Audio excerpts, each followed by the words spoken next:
Israel और Hamas युद्ध के बीच गाजा में इजरायली फौज को काफी नुकसान उठाना पड़ रहा है। इजरायल ने जब से गाजा में जमीनी हमले शुरू किए हैं तब से उसके 100 से ज्यादा सैनिक मारे जा चुके हैं, क्योंकि घनी आबादी वाले इलाके का फायदा उठाकर हमास की सैन्य शाखा अल कासिम ब्रिगेड IDF पर जवाबी हमले कर रही है। यहाँ तक कि इजरायली सैनिकों को बूबी ट्रैप में भी फंसाया जा रहा है, लेकिन अब तक ऐसी खबर आई है जिससे ये लगता है कि हकीकत में इजरायली सेना गाजा में चुनौतियों का सामना कर रही है। दरअसल अल मायादीन की एक रिपोर्ट में कहा गया है कि इजरायल ने अल शुजैया से अपनी गोलानी ब्रिगेड की 13वीं बटालियन को वापस बुला लिया है। आपको बता दें कि अल शुजैया गाजा शहर के पास का जिला है, जो पूर्वी गाजा में सिटी सेंटर के पास है।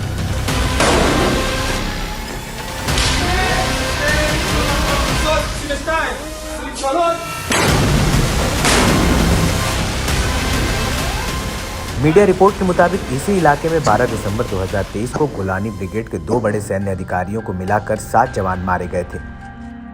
लेफ्टिनेंट कर्नल टॉमर ग्रीनबर्ग, जो 12वीं बटालियन के कमांडर, और कर्नल इजाक बेन बसाद, जो गोलानी ब्रिगेड की फॉरवर्ड कमांड टीम के मुखिया थे, उनकी यहाँ पर मौत हो गई।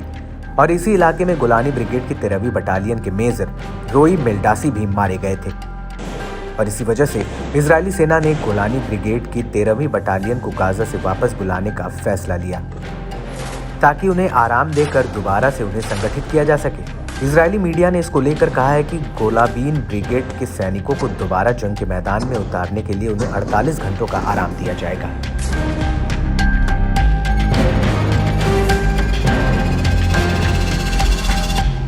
लेकिन बड़ा सवाल उठता है कि आखिर इजरायल की गोलानी ब्रिगेड है क्या? तो आपको बता दें कि गोलानी ब्रिगेड इजरायल सेना की सबसे अनुभवी फोर्स है, जिसमें 8 बटालियन है।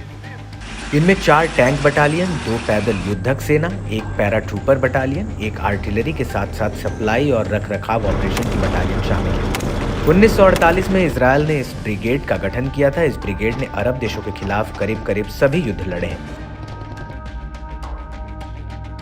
साल 2014 में गाजा के अल शुजैया में गोलानी ब्रिगेड को भारी नुकसान हुआ था, और अब एक बार फिर से इसी इलाके में गोलानी ब्रिगेड के दर्जन भर टॉप अधिकारी मारे गए हैं। इस वजह से आराम देने के लिए इजरायल को गोलानी ब्रिगेड को वापस बुलाना पड़ा।